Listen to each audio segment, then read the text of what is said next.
Thank you. I have a question for you. Actually, many questions, but I'll just start with one.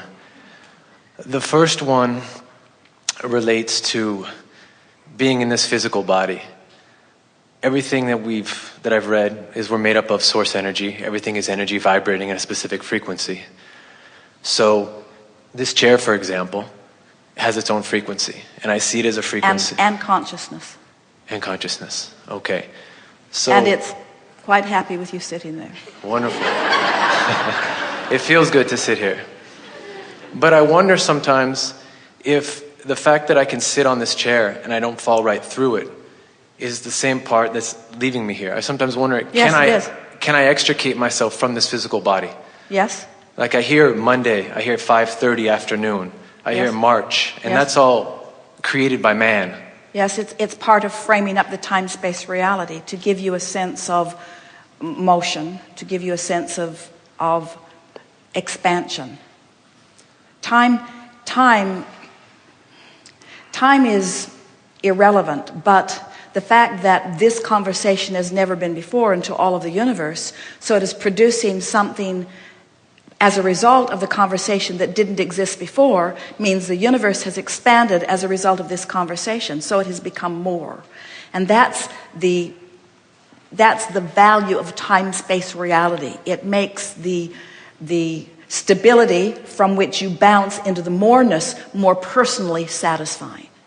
In the same way that your real life experience has more continuity than your dreams, even though you're creating both of them, and both of them are matches to the vibration that you're offering. There is more stability in the real life manifested world that you're describing, or that we are describing as real life, because there's been more focus and attention upon it. Our friend earlier is talking about some of that beginning to sort of disappear for him.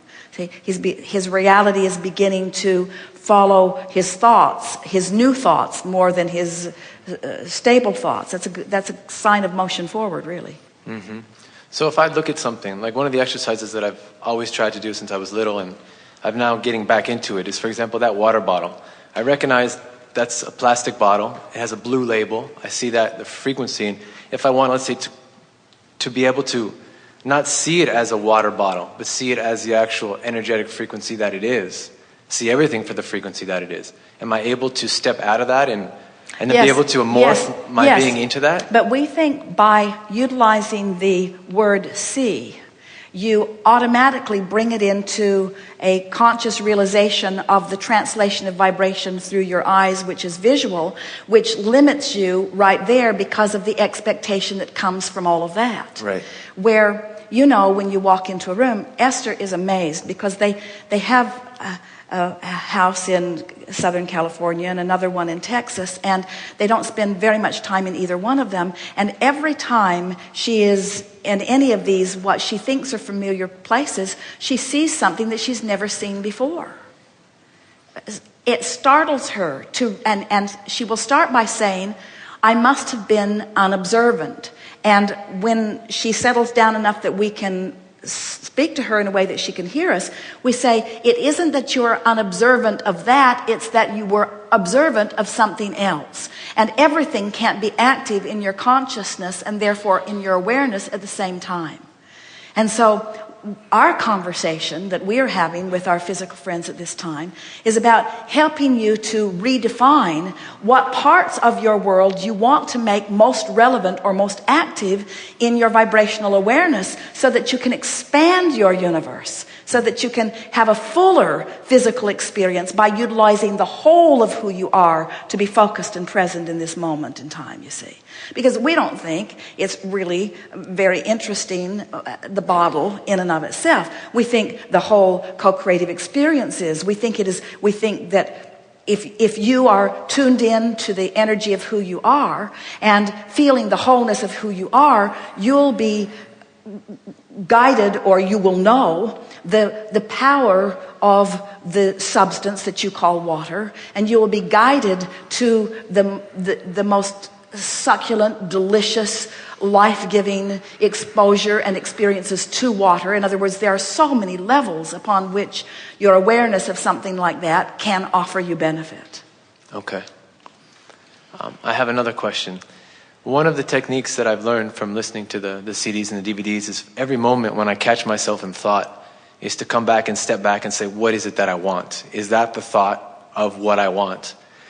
And sometimes I find myself feeling emotions or having these thoughts, and it might be I don't want to say negative emotion, because emotions are what they are, but an emotion of competitiveness or maybe a little bit of frustration.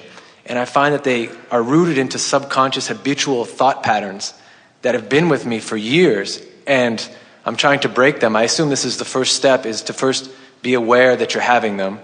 Well, what happens, it's a good process. In fact, it's a process that we have even formerly taught.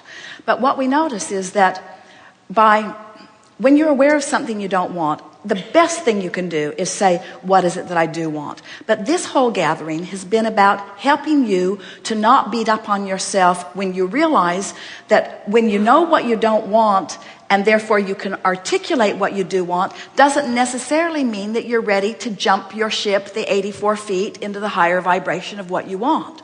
In fact, in most cases you are not, and you torture yourself by trying to affirm your way there. I know. I do. Because it tends to just make you dig in a stronger way, yeah, you see. Definitely. So instead of trying to think your way there, if you soothe your way there, our friend with her horse, we said, go graze with the horse, and we weren't kidding.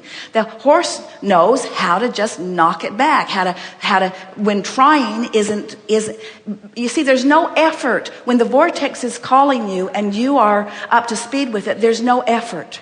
There's no effort. So anytime you're offering what you feel is effort, what the real effort is the bucking of the resistant current of the split energy that you've got going on. So the answer is always the same. Soften, if you can, the resistance, which is responsible for the split energy. So we would say things to ourselves such as, everything in good time and all is well, and I don't have to do it this red hot minute. Esther says to herself, later, Gator. Later, Gator, meaning maybe I'll think about it later, but not right now. And the rhyme makes her laugh and feel playful about it. Later, Gator, later, Gator, later, Gator. And so what happens is it's what teachers for a long time have been wanting you to understand when they use the word surrender. You're not giving up on what you want, but you are surrendering or letting go of the resistance that right now is the only thing between you and what you want, you see. Helpful? It does. How do you identify that resistance of what it is? Well, you don't have to. This is the thing that we're saying. By saying, in other words, when you say, I know what I don't want, so I know what I do want, well, then it is a given that when you know what you do want, you also know what you don't want. So all of that is in play somehow. But by not trying to make it so mental, by stepping back from the mental and back from the manifestational and more into the emotional, what happens is you can find the vibration of it more easily. And as you find the vibration of it, then the vortex calls you in and then gives you the clearer idea. But it's the clearer idea of what is wanted. So what we just said to you is, by not working so hard to find the what I do want, in terms of, I know I don't want to not have enough money, I know I want plenty of money, instead of taking the specifics of the thought, if instead you say, I know what I don't want to feel this anxiousness. What is it that I do want? I want to feel ease. I want to feel alignment. I want to feel easy. I want to feel flow. So you take it from an emotional standpoint. What happens is you can usually get there quicker. Right. And then the vortex takes you in and gives you the ideas that you thought you wanted to reach for earlier, but you couldn't because you couldn't jump your ship up the 84 feet. Make sense? It does. What else? Okay.